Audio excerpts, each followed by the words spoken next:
Right, well, we've seen a lot of great platformers for the PS3 over the years, but it's rare that we find one with as much flair as Puppeteer.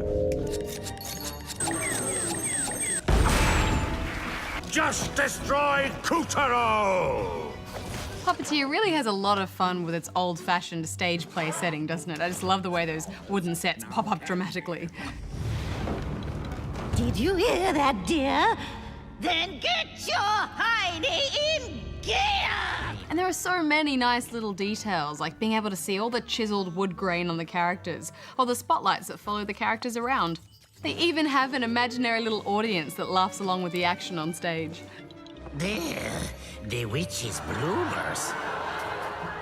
I thought it was especially clever the way the play goes into intermission when you pause it. But we should talk about the game's hero, Kutaro. The dastardly Moon Bear King beheads him, but luckily he's got the ability to pick up and use random objects as makeshift heads. I was a bit torn on the whole heads thing. I liked how crazy they all looked, and it's cool the way the head works as your health bar. Getting hit by something sends Kutaro's head rolling off. If you can pick it up again quickly enough, then he'll be fine, but losing all his heads means game over. It's a bit like Sonic and his rings, but the heads don't have any real use, so it's a bit of a missed opportunity, I think. Yeah, I know what you mean. There are a handful of moments where having the right head unlocks extra collectibles, but you're right, it would have been so much cooler if the heads gave you special abilities, like being able to fly when you had a winged head, for example. But, you know, it's not that big an issue because there's so many other things that this game does that's really innovative. Oh, affirmative. Kutaro is helped by some ghostly friends who hover around the screen. If you're playing by yourself, you can send them around the screen to find extra bits of treasure. It's even possible to have the ghosts controlled by a second person with a Move controller. They can help you out during the action by knocking dangers out of Kutaro's path. I was pleasantly surprised at how well the Move controller worked for this game. A lot of Move games are a bit gimmicky, so it's nice to see it being used cleverly for a change. And I could see this as a good way for younger spawnlings to play as the ghost, while someone older does the main platforming. Puppeteer's best trick, though, has got to be Calabrus. Now, it sounds like a superhero villain, but it's actually a pair of magical scissors. Because the backgrounds are made of floating pieces, the scissors can cut right through them. And thanks to the magic of Calabrus, you can fly as long as you have something to cut. So this leads to some amazing acrobatics. Affirmative.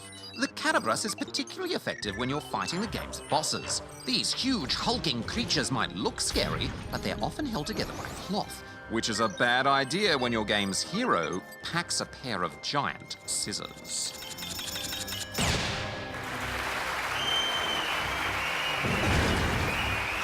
Yes, it's fun cutting them down to size, isn't it? And they just look so cool.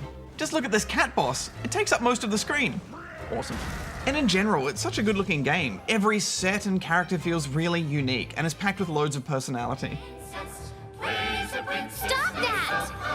Those cutscenes are a bit long though, aren't they? There's just so much chit chat when there's not much happening on screen. Skip it. Skip it. Skip it. Platformers are meant to be fast and punchy and keep you moving. This isn't an RPG, you guys. I don't know, Badge, I think you're missing out, especially when the voice acting is so brilliant.